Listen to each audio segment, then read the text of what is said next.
توبہ کا ذرا فلسفہ سمجھنے کی کوشش کریں. اگر ایک منٹ کے لیے ہم سوچیں کہ اگر توبہ اور استغفار دنیا میں نہ ہوتی تو کیا ہوتا. یہ نفسیات کا ایک بہت بڑا مسئلہ ہے کہ لوگ پھر جرم کرتا کوئی آدمی تو اس کے پاس رجوع کا کوئی راستہ نہ ہوتا اور وہ پھر جرم کرتا. یہ دنیا تو ایک دوزخ بن جاتی. ایک بار جرم کرنے کے بعد بولتا ہے کہ کیونکہ میں نے اب کر لیا اب میرا واپسی کا راستہ نہیں ہے جی تو اب میں کرتا ہی چلا. اور مذہب کے ماننے والوں کے لیے سب سے بڑی دلیل ہے آج کل فتنہ الہاد بہت پرور پا رہا ہے. لوگ کہہ رہے ہیں جی کہ خدا کی کیا ضرورت ہے, اسلام کی کیا ضرورت ہے. تو میں الہادیوں سے یہ سوال کرتا ہوں کہ اگر آپ مذہب کے توبہ والے کنسپٹ کو نکال دیں تو آپ کی دنیا میں کتنا خون خرابہ ہو اور کتنے گناہ سرعام ہونا شروع ہو جائیں.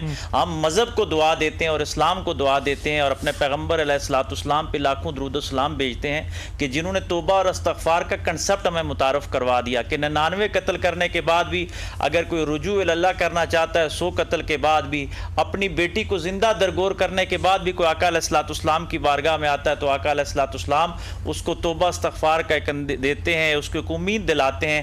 اور آج کے دن کا یہ پیغام ہے کہ آئندہ جو دن رہ گئے ہیں ہمیں کثرت کے ساتھ استغفار کرنی چاہیے. جتنی ہم استغفار کرتے جائیں گے تو ہماری زندگی میں رحمتوں اور برکتوں کا نزول ہو جائے گا. اور بہترین جملہ آپ نے جو فرمایا کہ اللہ پاک نے شکر کریں یہ نظام کریٹ